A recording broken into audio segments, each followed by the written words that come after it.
హల్లెలూయా హల్లెలూయా. దేవుడి నామంలో కూడా వచ్చిన మీ అందరికీ నా వందనాలు తెలియజేసుకుంటూ ఉన్నాను. ఈరోజు మనం ధ్యానం చేయబోతున్నటువంటి అంశము 2వ రాజుల గ్రంథము 15వ అధ్యాయము 33వ వచనము. 2వ రాజుల గ్రంథము 15వ అధ్యాయము 33. నేనే చదువుతున్నాను చూడండి. అతడు 25 ఏండ్ల వాడై యెరూషలేమునందు రాజై 16 సంవత్సరములు ఏలెను. అతని తల్లి సాదోకు కుమార్తె అయిన యెరూషా. ఇతడు యెహోవా దృష్టికి నీతిగా ప్రవర్తించి తన తండ్రి అయిన ఉజ్జియా చర్యను పూర్తిగా అనుసరించెను. అయినను ఉన్నత స్థలములను కొట్టివేయకుండెను. జనులు ఉన్నత స్థలమందు ఇంకను బలులు అర్పించుచు ధూపము వేయుచునుండిరి. ఇతడు యెహోవా మందిరముననున్న ఎత్తైన ద్వారమును కట్టించెను. యోతాము చేసిన ఇతర కార్యములను గూర్చి అతను చేసిన అంతటిని గూర్చి యూదా రాజుల వృత్తాంత గ్రంథం నుంచి వ్రాయబడి ఉన్నది. హల్లెలూయా. ఇప్పుడు ఈరోజు మనం ధ్యానం చేయబోతున్నటువంటి స్త్రీ పేరు ఏం పేరంటే యెరూషా. ఏం పేరండి? యెరూషా ఆవిడ పేరు. ఆ యెరూషా అనే ఆవిడ ఎవరంటే యోతాము యొక్క తల్లి. యోతాము ఎవరు అని అంటే ఉజ్జియా యొక్క కుమారుడు. ఉజ్జియా పేరు విన్నారా? ఉజ్జియా పేరు విన్నారా? రాజైనటువంటి ఉజ్జియా. రాజైనటువంటి ఉజ్జియా యొక్క కుమారుడు ఈ యోతాము. ఉజ్జియా భార్య యెరూషా అన్నమాట. ఈవిడ గురించి మనం ఈరోజు ధ్యానం చేస్తున్నాం. ఇక్కడ ఏం చదువుకున్నాము అని అంటే ఈ యొక్క కుమారుడు ఉజ్జియా రాజుగా ఉండి రాజరికానికి పనికి రాకుండా పోయాడు. ఒక టైంలో పనికి రాకుండా పోయిన తర్వాత ఇప్పుడు ఈయన రాజరికంలోనికి వచ్చినటువంటి సందర్భాన్ని మీకు చదివి వినిపించాను. కరెక్ట్గా 25 ఇయర్స్కి సింహాసనం అధిష్ఠించాడు ఆయన. ఎన్ని సంవత్సరాలు ఏలాడు?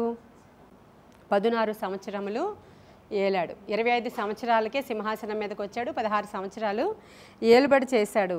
ఇతని తల్లి పేరు యెరూషా. ఏమైంది అసలు? ఎందుకని తండ్రి బ్రతుకుండగానే ఎందుకు ఈయన సింహాసనం మీదకి రావాల్సి వచ్చింది? ఈ యెరూషా అనే ఆవిడ ఎవరంటే యాజకుని కుమార్తె. ఏ యాజకుని కుమార్తె అంటే సాదోకు అనేటువంటి యాజకుని కుమార్తె. సాదోకు తెలుసా మీకు? ఈ మధ్యలో పాట పాడుతున్నాం కదా, సొలొమోను తలపైన నూనె వేసి అభిషేకం చేసినటువంటి సాదోకు తైలము పోయగా అని పాడుతున్నాం కదా.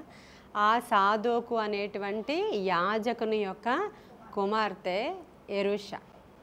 అయితే ఆవిడ యాజకుని యొక్క కుమార్తె అయి ఉండి రాజుగారిని ఎలా పెళ్లి చేసుకుందో మరి మనకు తెలీదు. అయితే యాజకుని యొక్క కుమార్తెగా, మంచి పరిశుద్ధత కలిగిన స్త్రీగా, మంచి ప్రతిష్టత కలిగిన స్త్రీగా ఆవిడ ఒక మంచి పేరు సంపాదించుకున్నటువంటి కుమార్తె. జెరూషా అంటారు, యెరూషా అంటారు, రెండు కూడా. అయితే ఆవిడ్ని ఈ ఉజ్జియా రాజు పెళ్లి చేసుకున్నాడు. ఉజ్జియా రాజు మామూలు వాడు కాడు. ఎందుకంటే చాలా యోధా రాజులలో చాలా గొప్పవాడు. హల్లెలూయా. యోధా రాజులు చాలామంది రాజులు ఉన్నారే, వాళ్ళందరిలో కూడా ఈయన చాలా గొప్పవాడు. అసలు ఈయన కీర్తి ఐగుప్తు వరకు వ్యాపించేసింది. ఎందుకంటే అతడు చేసినటువంటి చర్యలు. ఎలాంటి చర్యలు చేశాడంటే దేవుని యొక్క మందిరాలను బాగు చేయడం, దేవుని గూర్చినటువంటి ఉన్నత స్థలాల దగ్గర చేయాల్సినటువంటి దేవుని కొరకైన పనులన్నీ చేయడం, దేవుణ్ణి చాలా ఆనర్ చేయడం, దేవుణ్ణి చాలా ప్రేమించడం, దేవుని కొరకు చాలా గొప్ప కార్యాలు చేయడం. అంత మాత్రమే కాదు, అప్పుడు దేవుడు ఏం చేశాడంటే ఉజ్జియాని బాగా ఆశీర్వదించి జ్ఞానం ఇచ్చాడు దేవుడు. అప్పుడు యుద్ధ తంత్రాలు, డాలులు, మరి ఏమంటారు, ఇప్పుడు ఉన్నటువంటి ఎక్విప్మెంట్స్ ఎలా ఉంటాయో అలాంటి యంత్రాలు, యుద్ధంలో ఉపయోగించేటువంటి యంత్రాలు, వ్యవసాయ రంగంలో రకరకాల నూతనమైన పద్ధతులు, యుద్ధ రంగంలో నూతనమైన పద్ధతులు, పెద్ద పెద్ద బిల్డింగ్స్ కన్స్ట్రక్షన్స్, ఇవన్నీ కూడా ఉజ్జియా కాలంలో జరిగాయి. చేశాడు ఉజ్జియాయే. ఇక ఆయన పేరు నలువైపులకి వ్యాపించేసింది. అంత మాత్రం కాదు, ఐగుప్తు వరకు కూడా ఆయన పేరు ఇంకా వినిపిస్తూనే ఉందన్నమాట. అంత ఉన్నతమైన లెవెల్లోనికి ఎదిగిన రాజు ఉజ్జియా. ఇప్పుడు ఈ ఉజ్జియా అసలు వీళ్ళేమో యూదా వాళ్ళు. రాజులు ఎవరు? యూదా వాళ్ళు కదా, యూదా గోత్రం వాళ్ళు. వీళ్ళందరూ కూడా రాజులు. ఇప్పుడు ఈ సాదోకు ఎవరు? యాజకుడు కదా. యాజకుడు అంటే ఎవరు వాళ్ళు? లేవి వంశస్థులు. ఇప్పుడు లేవి కుమార్తెలలో ఒక కుమార్తెను యూదా రాజు పెళ్లి చేసుకున్న సందర్భం. అంటే మరి ఈవిడ అయితే బాగా సౌందర్యవతి అయి ఉండొచ్చు, లేదంటే ఈ రాజు దేవుని యొక్క అంటే కృపలోను చిత్తములోనూ ఉన్నాడు కాబట్టి ఆయన గైడెన్స్తో మరి ఈవిడిని పెళ్లి చేసుకుని ఉండొచ్చు. మరి ఆవిడకున్నటువంటి ప్రార్థన ఆత్మ, లేకపోతే దేవుని యొక్క గైడెన్సో, మొత్తానికి లేవి కుమార్తెని యోధారాజు పెండ్లి చేసుకున్నటువంటి సందర్భం. అంత మాత్రమే కాదు, యాజకుని యొక్క కుమార్తెలు చాలా ప్రతిష్ఠితంగా ఉండాలి. అంటే అందరూ ఉండకూడదా అంటే అందరూ ఉండాలి. కానీ అందరూ ఎవరైనా మామూలు వాళ్ళు మామూలుగా రోడ్ల మీద తిరుగుతారు. మామూలుగా ఉన్న వాళ్ళందరూ ఎలా అయినా బ్రతకొచ్చు, ఎలా అయినా తిరగవచ్చు, ఎలా అయినా తిరుగుతారు వాళ్ళు. కానీ ఈ లేవీయుల కుమార్తెలు మాత్రం అలా తిరగడానికి వీల్లేదు. వాళ్ళు ప్రత్యేకించబడిన వారు, ప్రతిష్ఠించబడిన వారు. ఆ కుమార్తెలు కానీ ఏమైనా తప్పు చేస్తే, ఏం తప్పు చేసినా సరే ఎవరు చేసినట్లంట? యాజకుడు చేసినట్లంట. ఆమె తప్పు చేస్తే యాజకుడు తప్పు చేసినట్లంట. కాబట్టి అప్పుడు ఏం చేయాలంట? తప్పు చేసింది ఈ యొక్క యాజకుడు కుమార్తె అని ఎవరికైనా తెలిస్తే వెంటనే అగ్నితో కాల్చి చంపేస్తారంట. అర్థమైందా? లేవీకాండంలో ఉంటుంది ఈ విషయం. చూద్దామా? లేవీకాండము 21వ అధ్యాయము 9వ వచనంలో యాజకుల యొక్క బిడ్డల యొక్క విషయం రాయబడి ఉంది. లేవీకాండము 21వ అధ్యాయము 9వ వచనం చదవండి అమ్మా.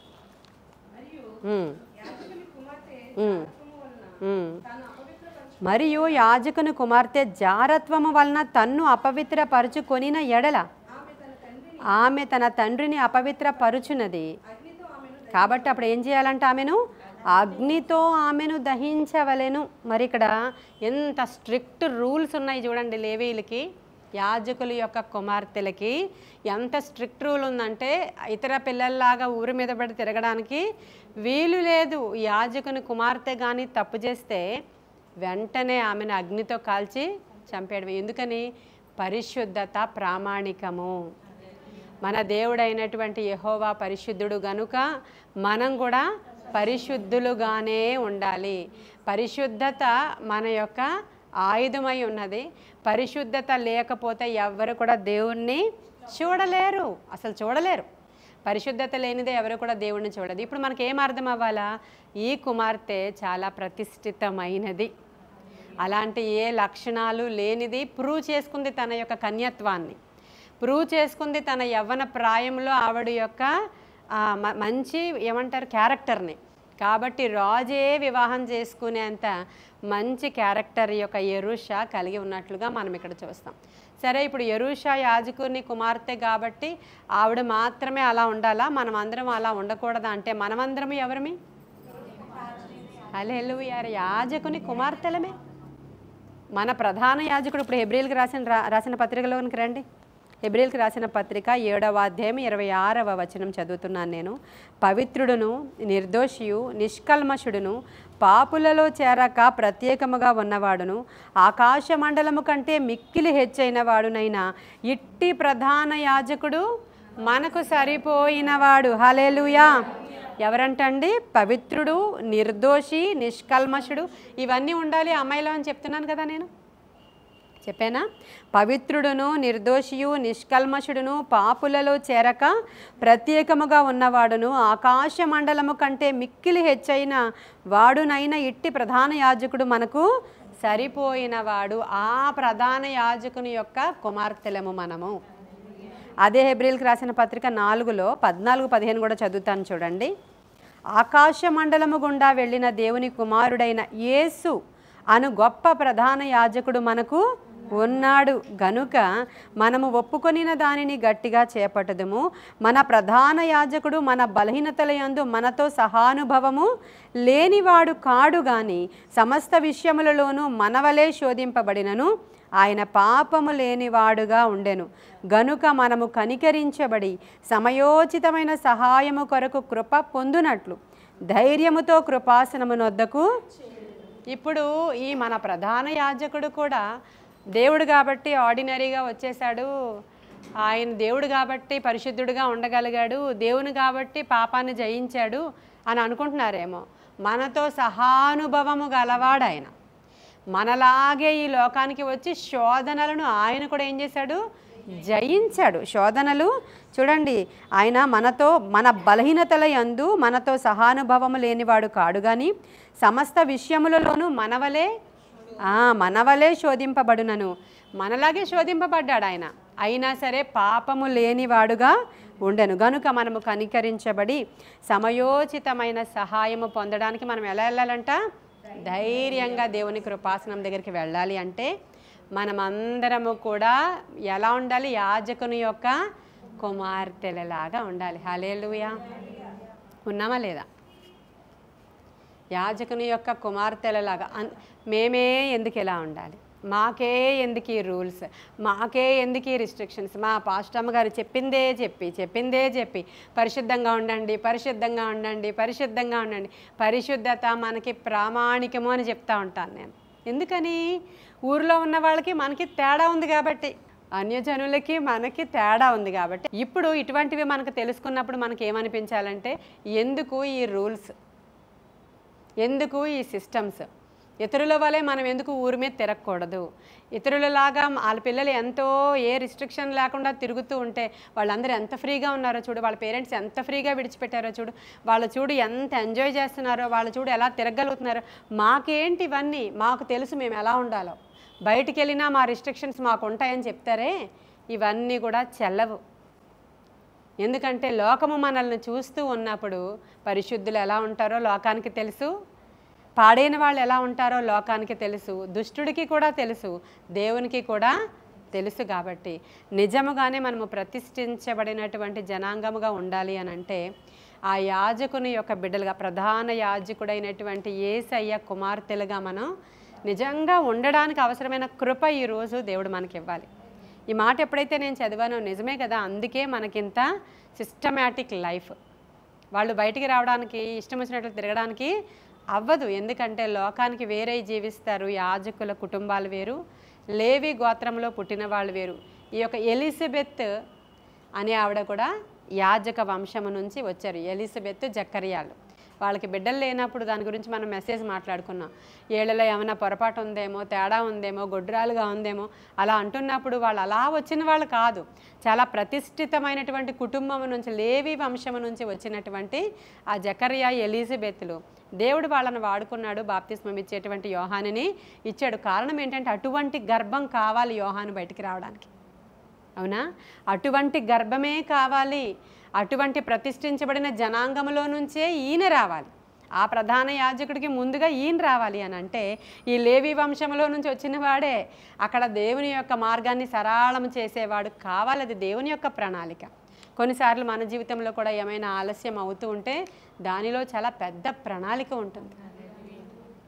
మనము ఆయన మనల్ని హెచ్చించే వరకు బలిష్టమైన చేతుల క్రింద దీన మనస్కులమై ఉండాలి. ఈ లోపల మన పక్కన వాళ్ళు హెచ్చిపోతూ ఉంటారు, మన పక్కన పిల్లలు చదివేసుకుంటూ ఉంటారు, వాళ్ళకి ఉద్యోగాలు వచ్చేస్తూ ఉంటాయి, వాళ్ళ వ్యాపారాలు ఆశీర్వదింపబడిపోతూ ఉంటాయి. మనకంటే వాళ్ళ పిల్లలే ఇంకా ముందుగా ఆ ఫ్లరిష్ అయిపోతూ ఉంటారు. అప్పుడు మీకు ఏమనిపిస్తుంది? నాకేంటి ఇలా ఉండిపోయాను నేను, వాళ్ళు చూడు ఎలా ఎదుగుతున్నారు. వాళ్ళకి మనకి తేడా ఉంది. వాళ్ళు ఆకుకూరల మొక్కలు, వాళ్ళు, నీవు దేవదారు వృక్షం. నీవు అర్థమవుతుందా మీకు? ఆకు పొద్దున్నే పుడుతుందంట, ఆ గడ్డి మరలా వాడిపోతుంది. దాన్ని చూసి నువ్వు పోటీ పడతావేంటి? అది త్వరగా ఎదిగిపోద్ది, అది కూరకు కూడా రెడీ అయిపోద్ది. నీ దేవదారు చెట్టు అంత త్వరగా, ఎందుకంటే దీని పక్షముగా దేవుడు ఉన్నత ప్రణాళిక కలిగి ఉంటారు. అర్థం చేసుకొని అప్పుడు వరకు నమ్మకంగా ఆయన బలిష్టమైన రెక్కల క్రింద ఏ స్థితిలో నీ ఉన్నావో ఆ స్థితిలోనే తృప్తిగా నేర్చుకోవాలి. అలా జెరూషా మంచిగా ఆవిడ చక్కగా రాజకుమార్తెగా ఉజ్జియా అనేటువంటి రాజుకి చక్కగా ప్రదానము చేయబడి వివాహం చేసుకుని వచ్చింది. ఎంత గ్రేట్ కదా! యోధా రాజుగారు ఇక కేవలం యాజకుని యొక్క కుమార్తెను వివాహం చేసుకొని ఈవిడ రాణి అయిపోయింది. ఇప్పుడు ఈవిడెవరు? యోధా రాణి అయింది. వాళ్ళకి ఒక కుమారుడు పుట్టాడు. ఆయన ఎవరు? ఇందాక చదివి వినిపించాం, యోతాము. ఏం పేరు ఆయన పేరు? యోతాము అనేటువంటి కుమారుడు పుట్టాడు. సహజంగా రాజుగారులకి ఒక్క భార్య ఉండదు, చాలామంది భార్యలు, ఉపపత్నులు కూడా ఉంటారు. యోధారాజులకు కూడా అందరూ ఉంటారు. కానీ ఈవిడ ఒక్క అమ్మాయి పేరే బైబిల్ లిఖించింది. హల్లెలూయా. దావీదు గారికి ఎంతమంది భార్యలు ఉన్నారు అవన్నీ రాసేసి ఉన్నాయి కదా. ఉపపత్నులు ఎంతమంది? 300 మంది ఉన్నారని రాసేసి ఉంది కదా. సౌలుకి పత్ని ఉంది, ఉపపత్ని ఉంది, రాసేసి ఉంది కదా. అందరి రాజులకి ఉంటారు చాలామంది. కానీ ఈమె ఒక్క పేరునే బైబిల్ సజెస్ట్ చేసింది. పరిశుద్ధాత్ముడు కేవలం ఈ యొక్క ఎరుషా పేరే రాయించాడు. హల్లెలూయా. ఆమె రాజమాతగా మారుతుంది తర్వాత. ఎందుకనంటే ఇప్పుడు మన ఉజ్జియా గురించి ఆలోచిద్దాం. ఈ ఉజ్జియా గారు చాలా మంచి రాజు. ఇందాకే చదివించాను ఆయన ఎంతెంత గొప్ప గొప్ప కార్యాలు చేశాడు. దినవృత్తాంతాలు 27:1 చూద్దామా? 2వ దినవృత్తాంతాలు 27:1 చూద్దాం. యోతాము ఏలన ఆరంభించినప్పుడు 25 ఏండ్ల వాడై యెరూషలేములో 14 సంవత్సరములు ఏలెను. అతని తల్లి సాదోకు కుమార్తె, ఆమె పేరు యెరూషా. యెహోవా మందిరంలో ప్రవేశించుట తప్ప అతడు తన తండ్రి అయిన ఉజ్జియా యొక్క చర్య అంతటి ప్రకారము చేయొచ్చు యెహోవా దృష్టికి యథార్థముగానే ప్రవర్తించెను. ఈ క్రిందనన్నీ కూడా ఈ యోతాము చేసినటువంటి మంచి విషయాలు రాయబడి ఉన్నాయి. ఇప్పుడు ఈ యొక్క ఉజ్జియా చేసినట్లే అన్ని విషయాలలో ఈయన ఏం చేశాడంట? నమ్మకంగా ప్రవర్తించాడు, ఒక్క విషయంలో తప్ప అని రాయబడి ఉంది. ఒక్క విషయంలో తప్ప. ఏంటి ఈ ఒక్క విషయము అంటే, ఎంత మంచి ఉజ్జియా, ఎంత గొప్ప ఉజ్జియా, ఎంత ఎస్టాబ్లిష్ అయిపోయి దేవుడు ఎలా ఆశీర్వదించాడంటే, దేవుడు ఆశీర్వదించడం మొదలు పెడితే అలాగే ఉంటుంది. నమ్మకంగా ఉండాలే తప్ప, నమ్మకంగా ఎంతకాలం ఉంటామో పరీక్ష ఉంటుంది. ఆ తరువాత ఆయన ఆశీర్వదిస్తే మహాకాశాలు పట్టవు, అంతటి ఆశీర్వాదం ఇస్తాడు. అలాగే మన ఉజ్జియాన్ని కూడా ఆశీర్వదించిన తర్వాత ఆ ఆశీర్వాదం ఆయన మీదకి వస్తున్న కొద్దీ ఆయన చేసినటువంటి ప్రయోగాలు, పనులు అన్నీ మంచి మంచి సక్సెస్ అయిపోతున్నాయి. వ్యవసాయ రంగం, వ్యాపార రంగం, ఆ యొక్క కన్స్ట్రక్షన్స్, ఆ సివిల్ వర్క్స్, ఇవి అవి అన్ని రంగాలు, ఇదని కాదు అన్ని రంగాల్లో ఎస్టాబ్లిష్ అయిపోతుంటే ఒక దినాన్ని ఏం చేశాడంటే దేవుని యొక్క మందిరానికి వచ్చాడు. అక్కడ చాలామంది యాజకులు ఉన్నారు. అక్కడ 80 మంది యాజకులు ఇంచుమించు అక్కడ ఉంటే ఫాస్ట్గా దేవుని మందిరంలోనికి వెళ్ళిపోతున్నాడు. వాళ్ళల్లో చాలా ధైర్యం కలిగిన యాజకులు అడుగుతున్నారు, అయ్యా మీరు ఎక్కడికి వెళుతున్నారు? ఆగండి అనుకుని వెళ్ళిపోతుంటే ఆగండి అయ్యా, మీరు వెళ్ళకూడదు, బలిపీఠం దగ్గరికి మీరు వెళ్ళకూడదు. ఎందుకు వెళ్ళకూడదు? ఇంకేం లేదు, రాజుని నేను వెళ్ళిపోవాలని చెప్పి ఏమైందో ఏంటో తెలియదు అతనికి. బలిపీఠము దగ్గరికి వెళ్ళిపోయి యాజకులు మాత్రమే ధూపము వేసేటువంటి ప్లేస్లోనికి వెళ్ళిపోయి ఈయన ధూపం వేసేశాడు. ధూపం వేయంగానే అక్కడ ఉన్నటువంటి ధైర్యం చేసి కొంతమంది యాజకులు, మీరు చేసింది యెహోవా దృష్టికి చాలా అన్యాయము అని చెప్పారు. వాళ్ళు, మీరు చేసినది యెహోవా దృష్టికి చాలా అన్యాయం, అలా చేయకుండా ఉండాల్సింది మీరు అని చెప్పినప్పుడు వెంటనే ఇతను రౌద్రుడైపోయాడంట. ఎవరు? ఈ యొక్క ఉజ్జియా రౌద్రుడైపోయాడంట. కోపం, ఇంకెంత కోపం వచ్చిందంటే, ఆయన ఆశీర్వదింపబడిన తరువాత మనస్సున గర్వించి అని రాయబడి ఉంది. ఏం చేశాడంట? మనస్సున గర్వం వచ్చేసిందండి. ఈరోజు ఒకసారి మనం ఆలోచన చేసుకోవాలి. ప్రతి విషయానికి ప్రేయర్ రిక్వెస్ట్లు ఇస్తుంటారు మీరు అందరూ. మీరే కాదు, చాలామంది దగ్గర నుంచి మనకు వస్తూ ఉంటాయి. ఒకరికి అప్పు సమస్య, ఒకరికి ఉద్యోగం సమస్య, ఒకరికి బిడ్డలు పెళ్ళవడం సమస్య, ఒకరికి బిడ్డలు పుట్టడం సమస్య, ఒకరికి వ్యాపారం లాస్ అయిన సమస్య. ఇలా రకరకాల సమస్యలు ఉంటాయి. ఆ సమస్యలన్నీ ఎత్తిపెట్టి ప్రార్థన చేస్తూ ఉంటే ప్రతిదానికి ఒకటే చుట్టు తిప్పి రీజన్ చూపిస్తున్నాడు దేవుడు. ఏంటంటది? గర్వము. ప్రతిదానికి అదే నా ప్రభువా అంటే ప్రతిదానికి అదే. అసలు ఎంత ప్రమాదకరమైందో ఈ గర్వం ఒకసారి మీరు ఆలోచించుకుంటే. నీకు గర్వం ఉంది అని చెప్పాడంటే దేవుడు గుండె పగిలిపోవాలి అంతే అక్కడ. ఎందుకని? ఇంకా యూజ్ ఏం లేదు. నువ్వు దూరం నుంచి ఆయన ఏం చేస్తాడంటే గర్విష్ఠులను చూసి బ్యాక్. ఇంకా రావాల్సిన అవసరం లేదు, నిన్ను గురించి ఆలోచించాల్సిన అవసరం లేదు, నీ గురించి నిర్ణయాలు తీసుకోవాల్సిన అవసరం కూడా దేవుడికి లేదు. ఎప్పుడు?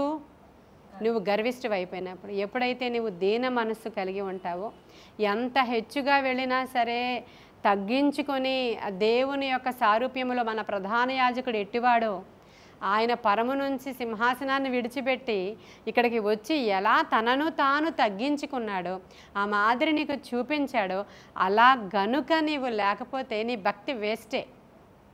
ఎంత భక్తి చేసినా వేస్టే, అది ఇంక వేస్ట్. ఈ ఉజ్జియా రాజు నుంచి ఈరోజు నేర్చుకోవాల్సిన పాఠం అది. యెరూషా నుంచి నేర్చుకోవాల్సిన పాఠము పరిశుద్ధత, ప్రతిష్టత. అంటే ఒకలాంటి నియమ నిబంధనలు, తగ్గించుకునేటువంటి నైజము, ప్రార్థనాపూర్వకమైనటువంటి జీవితం. ఎలా చెప్పాలి? ఈవిడ గురించి రాజుల గ్రంథం నేను ఇందాక చూపించిన చోట, ఈ యొక్క దినవృత్తాంతాల గ్రంథంలో 2 చోట్లే ఉంటుంది ఈవిడ గురించి. 2వ రాజులు 15లోను, 2వ దినవృత్తాంతాలు 21లో తప్ప ఇంకెక్కడా లేదు ఆవిడ గురించి. మరి మనం ఎలా తెలుసుకుంటామండి?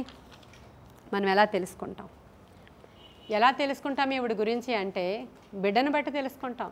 బిడ్డలను చూసినప్పుడు తల్లి ఎటువంటిదో తెలీదా? తెలుస్తుంది కదా. తల్లి ఎట్టిదో బిడ్డ అట్టిదే అని సామెతల గ్రంథకర్త చెప్పేశాడు. ఇప్పుడు తల్లి ఎట్టిదని చెప్పాను నేను. ఈ జెరూషా వండర్ఫుల్ విమెన్ ఈవిడ. ఇప్పుడు ఈవిడికి ఒక కుమారుడు ఉన్నాడు. ఏం పేరు?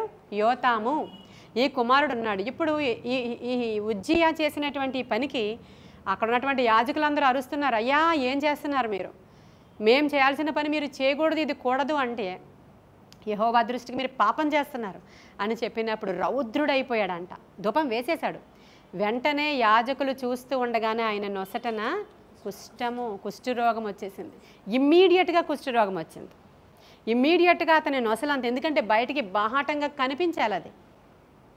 ఆ గర్వం తాలూకా ఎఫెక్ట్ ఇక్కడ కనబడుతుంది కదా, గర్వం తాలూకా ఎఫెక్ట్ ఇక్కడ కనబడుతుంది. వెంటనే ఇప్పుడు యాజకులకు భయం అయ్యేది, ఎందుకంటే రాజే కానీ కుష్ఠరోగం వచ్చిన వాడు రాజైనా సరే బయటే.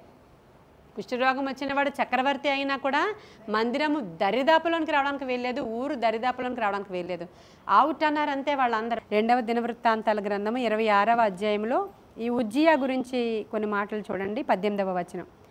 వారు రాజైన ఉజ్జియాను ఎదిరించి, ఉజ్జియా యెహోవాకు ధూపము వేయుటకే ప్రతిష్ఠింపబడిన అహరోను సంతతి వారైన యాజకుల పనియే గాని నీ పని కాదు. పరిశుద్ధ స్థలములో నుండి బయటికి పొమ్ము, నీవు ద్రోహము చేసి ఉన్నావు. దేవుడైన యెహోవా సన్నిధిని ఇది నీకు ఘనత కలగజేయదని చెప్పగా, ఉజ్జియా ధూపము వేయుటకు ధూపార్తిని చేత పట్టుకుని రౌద్రుడై యాజకుల మీద కోపము చూపెను. యెహోవా మందిరములో ధూప పీఠము ప్రక్కన అతడు ఉండగా యాజకులు చూచుచూ ఉన్నప్పుడు అతని నొసటన కుష్ఠరోగము పుట్టెను. ప్రధాన యాజకుడైన అజర్యాయు యాజకులందరూ అతని వైపు చూడగా అతడు నొసట కుష్ఠరోగము గలవాడై ఉండెను. గనుక వారు తడువు చేయక అక్కడ నుండి అతనిని బయటికి వెళ్ళగొట్టిరి. యెహోవా తన్ను మొత్తెనని ఎరిగి బయటికి వెళ్ళుటకు తానును త్వరపడెను. రాజైన ఉజ్జియా తన మరణదినము వరకు కుష్ఠరోగి అయి ఉండెను. ఎంత బ్యాడ్ అండి అది. మరణదినం వరకు అది రోగం పోలేదు. కుష్ఠరోగి అయి యెహోవా మందిరములోనికి పోకుండా ప్రత్యేకించబడెను గనుక అతడు ప్రత్యేకముగా ఒక ఇంటిలో నివసించుచుండెను. అతని కుమారుడైన యోతాము రాజు ఇంటి వారికి అధిపతి అయి దేశపు జనులకు న్యాయము తీర్చుచుండెను. ఒక్కసారి ఆలోచించండి, ఎంతటి రాజు, ఎంతటి ఘనత, ఎంతటి ధనము, ఎంతటి పేరు ప్రతిష్టలు, ప్రపంచాన్ని గడగడలాడించాడు. కాసేపు అతని యొక్క పేరు ప్రతిష్టలతో అతడిని వేలు పెట్టి చూపించి అవుట్ అన్నారు వాళ్ళందరూ. దానికి కారణం కేవలము గర్వము. ప్రియమైన దేవుని బిడ్డలారా, ఈరోజు మనందరిలో గర్వం ఉంటుంది. లేదు అని ఎవరు చెప్పినా అది వట్టిది. దాని గురించని ఈ లాస్ట్ డేస్లో ఉపవాసం ఉండి ప్రార్థన చేసుకోవడానికి ఇష్టపడదాం. అర్థమవుతుందా? దాని గురించి మనకి లాభం రావడానికి, కార్లు కొనుక్కోవడానికి, బిల్డింగ్లు కట్టుకోవడానికి, మన పిల్లల పెళ్ళిళ్ళు అవ్వడానికి ఇది కాదు ఉపవాసం. మాలో ఆ గర్వం వద్దయ్యా అనడానికి ఒక 3 రోజులు మీరు సిద్ధమేనా? 3 రోజులు ఉపవాసం, నిజంగా ఉపవసించి ఇక్కడికి వచ్చి దేవుని దగ్గరికి, మాకు వద్దు అసలు గర్వం అనేటువంటి సబ్జెక్టే నా శరీరంలో ఉండడానికి వీల్లేదు. ఎందుకంటే ఆ గర్వం అనే సబ్జెక్ట్ ఉంటే మన తండ్రి వేరైపోతాడు. ఈ మనం దీన వస్త్రము ధరించుకుంటే మన తండ్రి మన ప్రధాన యాజకుడు, ఆయన మనకి సరిపోయినవాడు, ఆయన మనకి సరిపోయినవాడమ్మా. ఆయన కాకుండా గర్వం అనే లక్షణం ఎవరిది డైరెక్ట్గా చెప్పండి నాకు? లూసిఫర్ది. అది వాడు దేవుని మీదే గర్వించాడు. నేను అన్నాడు, నేనేం తక్కువ, అన్నిటికీ దేవునితో సమానంగా నాకు అన్నీ ఉన్నాయి, ఇంకా పైగా నాకు సౌందర్యం ఒకటే, పైగా నేను ఎంత పాటగాడిని, నేను ఎంత మ్యూజిషియన్ని, నేను ఎంత మల్టీ టాలెంటెడ్ పర్సన్, నేను నాకేంటి అన్నాడు. అందుకనే దేవుని సింహాసనానికి పైగా నేను ఎక్కిపోవదును అని ఇంకా మనస్సులో అనుకున్నాడు అంటండి. పైకి ఇంకా ఏం చేయలేదు. మన మనస్సులో గర్వము రానియొద్దు.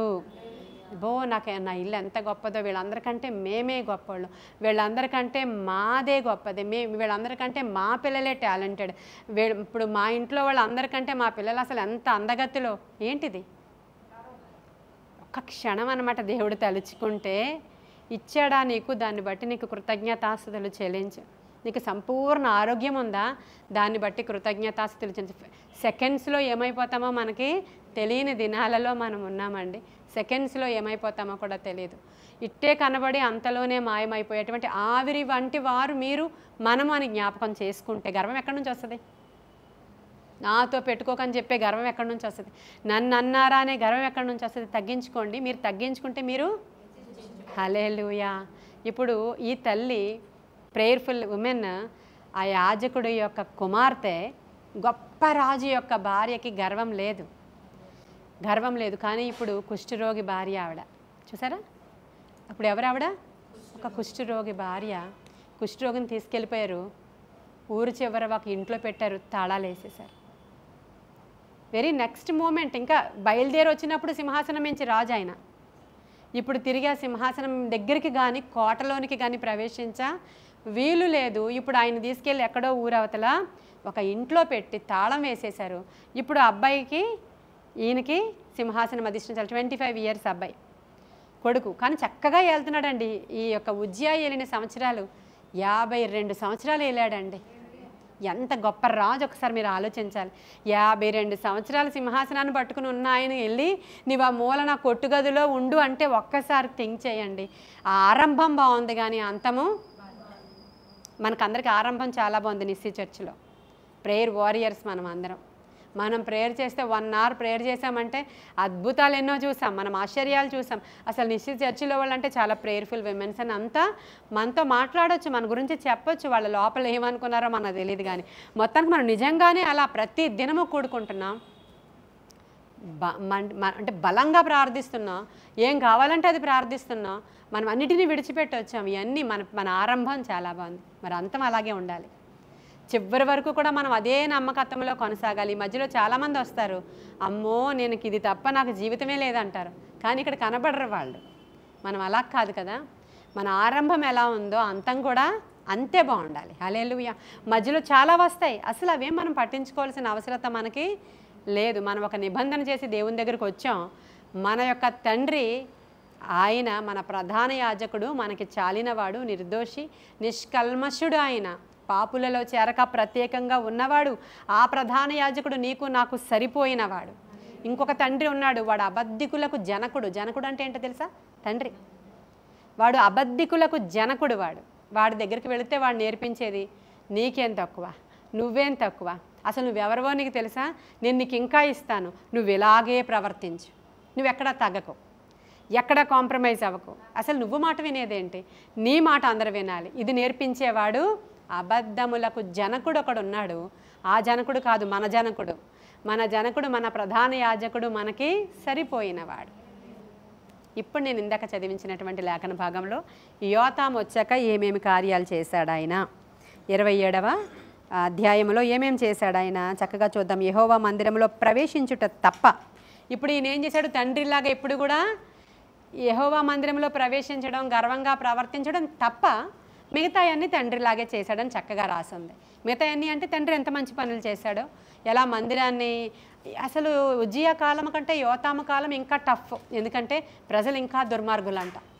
చాలా దుర్మార్గతలు కలిగిన ప్రజల మధ్యలో ఈయన చాలా చాలా గొప్ప కార్యాలు చేశాడు. చదువుతాను చూడండి. అతని కాలంలో జనులు మరింత దుర్మార్గముగా ప్రవర్తించుచుండిరి. అతడు యెహోవా మందిరపు ఎత్తు ద్వారమును కట్టించి ఓపేలు దగ్గరనున్న గోడ చాలా మట్టుకు కట్టించాను. మరియు అతడు యూదా పర్వతములలో ప్రాకార పురములను కట్టించి అరణ్యములలో కోటలను దుర్గములను కట్టించెను. అతడు అమ్మోనీయుల రాజుతో యుద్ధము చేసి జయించెను గనుక అమ్మోనీయులు ఆ సంవత్సరం అతనికి 200 మణుగుల వెండిని, 10,000 కోలల గోధుమలను, 10,000 కొలల యవలను ఇచ్చిరి. ఈ ప్రకారముగా అమ్మోనీయులు మరు సంవత్సరమును 3వ సంవత్సరమును అతనికి చెల్లించిరి. ఇలాగున యోతాము తన దేవుడైన యెహోవా దృష్టికి యథార్థంగా ప్రవర్తించి బలపరచబడెను. యోతాము చేసిన ఇతర కార్యములను గూర్చి, అతడు చేసిన యుద్ధములను గూర్చి, అతని చర్యలను గూర్చి ఇజ్రాయేలు యూదా రాజుల గ్రంథంలో చదువుకోండి అన్నాడు. చూసారా? ఇంతే ఇంట్రడక్షన్. ఇక్కడ మిగతాదంతా మీరు ఎక్కడ చదువుకోవాలి, ఆయన ఏమేమి చేశాడో తెలియాలంటే మీకు యూదా రాజుల గ్రంథంలో మీరు చదువుకోండి. అతడు ఏలను ఆరంభించినప్పుడు 25 ఏండ్ల వాడై యెరూషలేములో 16 ఇయర్స్ ఏలాడు. 25 ఇయర్స్కి సింహాసనాన్ని అధిష్ఠించాడు. ఉజ్జియాయే గ్రేట్ యాక్చువల్గా అయితే. ఆయన ఏలాడు. యోతాము తన పితరులతో కూడా నిద్రించెను, అంటే త్వరగా చనిపోయాడు ఆయన. అతడు దావీదు పట్టణమందు పాతి పెట్టబడెను. అతని కుమారుడైన ఆహాజు అతనికి బదులుగా. ఇప్పుడు యోతాము కుమారుడి పేరు ఏం పేరు? ఆహాజు అంటే ఏం గుర్తొచ్చింది? గోడ గడియారం. ఆహాజు గోడ గడియారం అంటారు కదా. ఇప్పుడు ఈ తల్లి పెంపకం ఇక్కడ కనబడిందా లేదా? మీకు కనిపించిందా? తండ్రి అంత గర్వపడిపోయాడు, అలా అయిపోయాడు. కానీ ఈ రాజమాతగా మారినటువంటి తల్లి, భర్త ఎప్పుడైతే ఆ కుష్ఠరోగి అయిపోయాడో ఇంకా ఈవిడ ఇక్కడే ఉంటుంది, ఇంకా అక్కడికి వెళ్ళదు. అసలు కుష్ఠరోగి భార్యగా ఆవిడ ఏమి అక్కడికి వెళ్ళి ఈవిడ కూడా కలిసి ఉండడానికి వీల్లేదు. ఎవరు కుష్ఠరోగి అయితే వాళ్ళు బయటికి వెళ్ళాల్సిందే. ఇప్పుడు ఈ కొడుకుని ఎంత జాగ్రత్తగా పెంచిన తల్లిగా చివరి వరకు నమ్మకంగా ఉన్నాడు కొడుకు. ఫౌండేషన్. ఆయన వెళ్ళిపోయిన తర్వాత ఈ కొడుకు కోసం ఎంత ప్రార్థించిందో, ఎంత రూల్ చేసింది. ఎందుకంటే ఆ రోజులలో నిజంగానే రాణిగారి కంటే రాజమాతలకి ఇంపార్టెన్స్ ఎక్కువ ఉంటుంది. ఇప్పుడు ఈ తల్లి ఎలా రూల్ చేసిందో బ్యాక్ నుండి, ఎలా గైడ్ చేసిందో బ్యాక్ నుండి, ఈ యాజకుని యొక్క కుమార్తె ఎలాంటి సిస్టమేటిక్ లైఫ్ కుమారుడికి నేర్పించిందో మనకి ఇది చూస్తే అర్థమైపోవాలి. కాబట్టి బహుశా మన ఇంట్లో మన తాతల నుంచి మన భర్త చాలా గర్విష్ట అయి ఉండొచ్చు. భర్తని మాట వింటాడు కానీ గర్విష్ట అయి ఉండొచ్చు. వింటాడు కానీ దేవునికి విరోధంగా కొన్ని చేస్తూ ఉండొచ్చు. వింటాడు కానీ ఎప్పుడు ఎలా ప్రవర్తిస్తాడో తెలీదు. అప్పుడు నీ బిడ్డల్ని నీ తట్టు త్రిప్పుకోవడం చాలా అవసరం. దేవుని తట్టు పెంచుకొని నీవు తగ్గింపు నేర్పించుకోవడం పిల్లలకి. నీకేంట్రా అని చెప్తుంటాడు తండ్రి, అది పద్ధతి కాదు అని చెప్పాలి తల్లి. అది పద్ధతి కాదు, అది ఎంత మాత్రమో మంచి పెంపకము కానే కాదు. తండ్రి అలా ఉన్నా కూడా ఈవిడ దగ్గర నుంచి, జెరూషా దగ్గర నుంచి నేర్చుకునేది అయితే నేను అది నేర్చుకున్నాను. ఆవిడ పెంపకం నేర్చుకున్నాను, ప్రతిష్టత నేర్చుకున్నాను, పరిశుద్ధత నేర్చుకున్నాను. ఒక మంచి మేలైన జీవితం జీవించిన ఒక సర్టిఫికెట్ ఆవిడకు ఉంది. కాబట్టి క్యాడర్ని పెంచేశాడు దేవుడు. అసలు యోధా రాజు యొక్క భార్య మామూలు రాజు కాదు. 4 రోజులు ఏలి దిగిపోయిన రాజులను కూడా ఉన్నారు మన దాంట్లో. 52 సంవత్సరాలు అండి. 52 సంవత్సరాలు ఆయన ఏలాడంటే ఇంచుమించు ఆయన జీవితకాలం అంతా రాజే, అంతేనా? ఆయన ఆయన ఆయన సింహాసనం అధిష్ఠించేటప్పటికి 16. ఆ తరువాత 52 సంవత్సరాలు అంటే కంప్లీట్గా ఇంకా కింగ్ అంతే. జ్ఞానం వచ్చిన తర్వాత కింగ్ అంతే, ఇంకా అంతే కింగ్ ఆయన. అలా కింగ్ లాగా అలాంటి ఆయనకి భార్యగా హెచ్చింపు అలా ఇచ్చాడు దేవుడు, హెచ్చింపు అలా ఇచ్చాడు.